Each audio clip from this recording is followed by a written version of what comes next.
कद वधाइण ला पियो चवे न मुंहिंजा दोस्त अज़ीज़ याद रखी छॾियो न कंहिं मौलवीअ जे जलसे सां मुंहिंजे हुसैन जो शान वधंदो न कंहिं ज़ाकिर जे मजलिस करण सां मुंहिंजे हुसैन जो शान वधंदो न कीरा बिरादरीअ जे ख़ैर करण सां मुंहिंजे लजपाल जो शान वधंदो न दुनिया सॼीअ जे ख़ैर ख़ैरातुनि सां शान वधंदो न न शान वारा त एॾा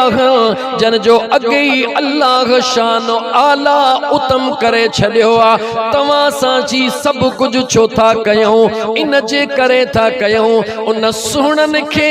असांजे हिन करण जी ज़रूरत नाहे पर तव्हां असांखे जन्नत में वञण लाइ हिन सुहिणीअ निस्बत जी ज़रूरत आहे। अज ही जेको ओजागो पिया कयो मुझे हुसैन ला न मता सोचो तो सुने हुसैन ला था कयो न मुझा जानी मुझे लजपाल हुसैन ला न पंहिंजे ला था कयो पंहिंजे ला था कयो अज जेको कुरान था पढ़ो या जेके बगालियों बुद्धि अखड़न में लुड़क था लाड़ियो कहजे ला था लाड़ियो पंहिंजे ला था लाड़ियो ये कदह कमीदा ये तदह कमीदा जदह सबई छड़े विंदा छो जन जे याद में लुड़क था लाड़ियो खबर थे उहे केर हन हुई अल्लाह दुला मदीने वारे जा कंदा कुल्हड़ ते जे सवारी हुआ हुई अल्लाह दुला मदीने वारे जा कंदा कुल्हड़न ते जे सवारी हुआ अज शहर मदीनो छड़े बचड़ने अज शहर मदीनो छड़े बचड़ने वञी ऋण पट खेत वसायो केॾा सूर ऐं सख़्तियूं सिर ते सही जन दीनो नाने जो बचायो केॾा सूर ऐं सख़्तियूं सिर ते सही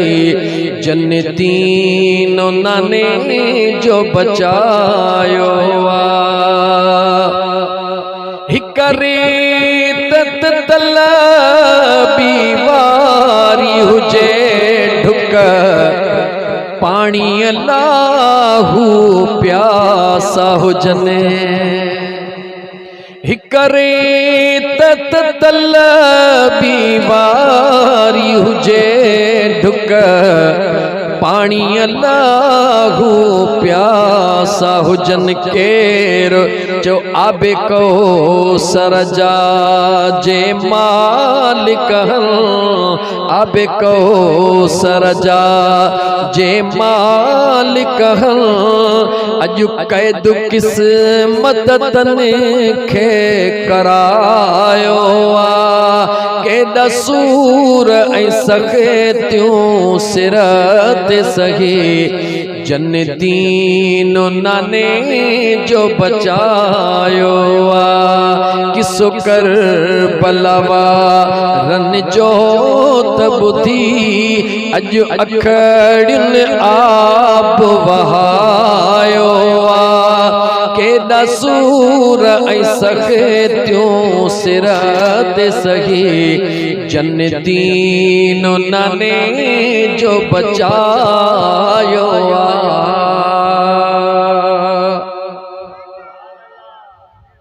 हई खालिद तनी